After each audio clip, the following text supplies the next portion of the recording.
Strain എനർജിയിൽ നിന്ന് അടുത്ത ടോപ്പിക്കാണ് സ്ട്രെയിൻ എനർജി ഡ്യൂ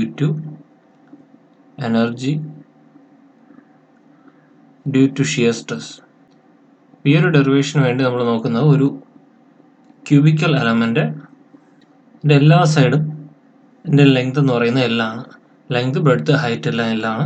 അപ്പോൾ ഇതിനകത്തേക്ക് ഒരു ഷിയർ സ്ട്രെസ് ആക്ട് ചെയ്യുന്നു ടോ. ഈ കേസിൽ ഇതൊന്ന് ഡീഫോം ചെയ്ത് പുതിയൊരു ഷേപ്പ് എന്ന് പറയുന്നത് ഈ ഒരു ഫോമിലായിരിക്കും ഇത് ഡീഫോം ചെയ്യുന്നത്. അപ്പോൾ ഇവിടെ വരുന്ന ഈ ഒരു ലെങ്ത്, ചേഞ്ച് ഇൻ ലെങ്തിനെ DL എന്ന് എടുക്കാം, ഈ ആംഗിളിനെ ഫൈ. അപ്പോൾ സാധാരണ ഷിയർ സ്ട്രെയിൻ എന്ന് പറഞ്ഞാൽ shear strain equal to angular deformation ആണ്. ഇവിടെ എന്തായിട്ട് എടുക്കാൻ പറ്റും? Tan phi. അപ്പോൾ tan phi approximately equal to phi എന്ന് തന്നെ എടുക്കാം. Phi equal to DL by L, opposite side by adjacent side. അവിടെ നിന്ന് DL equal to 5 into L എന്ന് എഴുതാം. ഇതാണ് നമ്മുടെ ചേഞ്ച് ഇൻ ലെങ്ത് ആയിട്ട് കിട്ടിയത്. ഇനി ഇവിടെ ഷിയർ സ്ട്രെസ് ടോ ആണ്. ഷിയർ സ്ട്രെസ്, അവിടുത്തെ ഫോഴ്സ് എന്തായിരിക്കും?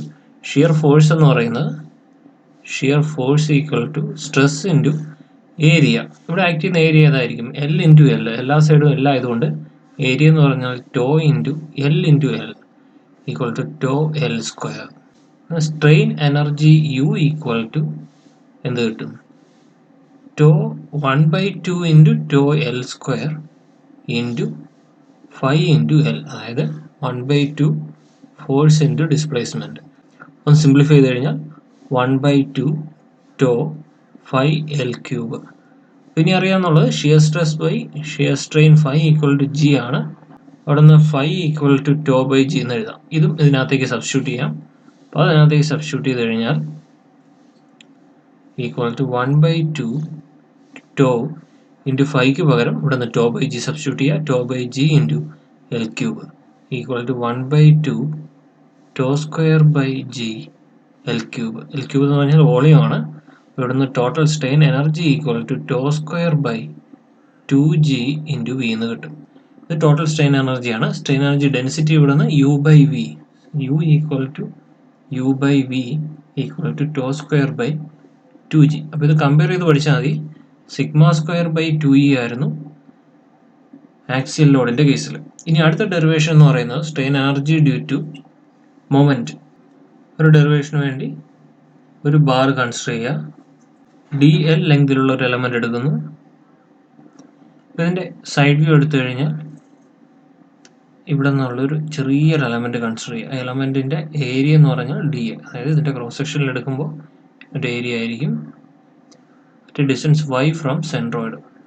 നമുക്കറിയാവുന്ന ഇക്വേഷൻ ആണ് flexural formula M by I equal to sigma by Y, sigma equal to M by I into Y എന്ന് കിട്ടും.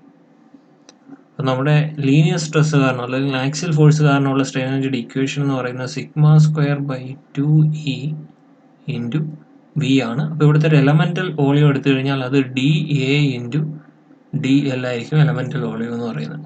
അപ്പോൾ ഇവിടെ എന്ത് ചെയ്യാം? സിഗ്മ സ്ക്വയറിന് പകരം ഈ ഒരു ടേം സബ്സ്റ്റിറ്റ്യൂട്ട് ചെയ്യുക. സിഗ്മയ്ക്ക് പകരം ഈ ഒരു term M by I into Y substitute ചെയ്യുക. വോളിയത്തിന് പകരം എലമെന്റൽ വോളിയം സബ്സ്റ്റിറ്റ്യൂട്ട് ചെയ്ത് കഴിഞ്ഞാൽ DU എലമെന്റിലുള്ള സ്ട്രെയിൻ എനർജി എന്ന് പറയുന്നത് M square Y square by I square 2E DA DL. അപ്പോൾ ടോട്ടൽ കിട്ടാൻ എന്ത് ചെയ്യണം? U equal to triple integral M square Y square by 2E I square DA DL. അപ്പോൾ ഇവിടെ നിന്ന് double integral Y square DA എന്ന് പറയുന്നത് എന്താണ്? Equal to I, moment of ഇനേഷ്യ. അപ്പോൾ അതവിടെ സബ്സ്റ്റിറ്റ്യൂട്ട് ചെയ്ത് കഴിഞ്ഞാൽ U equal to integral M square I by 2EI square DL. ഇവിടെ നിന്ന് ഒരു I ക്യാൻസൽ ചെയ്യാം.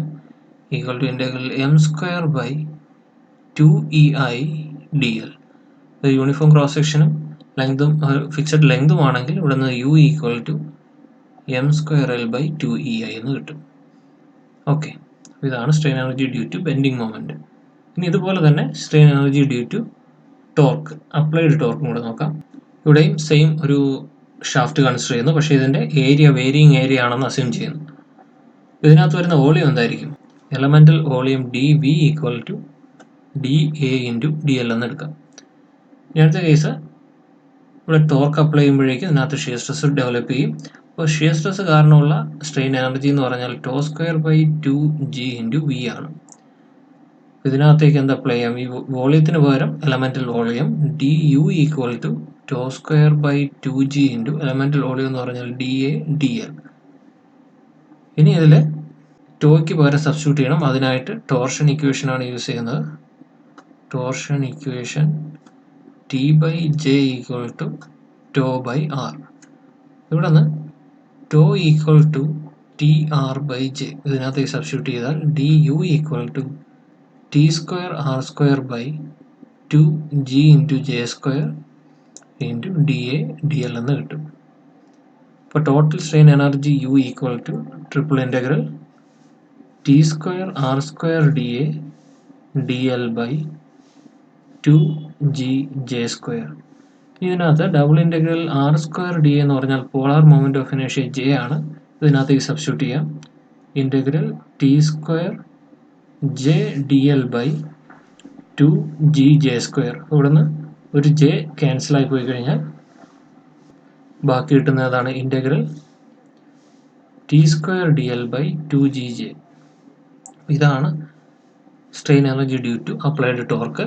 ഇതിൽ കോൺസ്റ്റന്റ് ലെങ്ത് ആണെങ്കിൽ നമുക്ക് എന്ത് എഴുതാൻ പറ്റും? U equal to T square L by 2g J. ഈ 3 ഡെറിവേഷനും ഒരുമിച്ചാണ് സാധാരണ ചോദിച്ച് കാണുന്നത്. 5 മാർക്കിനും 7 മാർക്കിനും ഒറ്റ ക്വസ്റ്റ്യൻ ആയിട്ട് ചോദിക്കാറുണ്ട്. Thanks for watching. Thank you.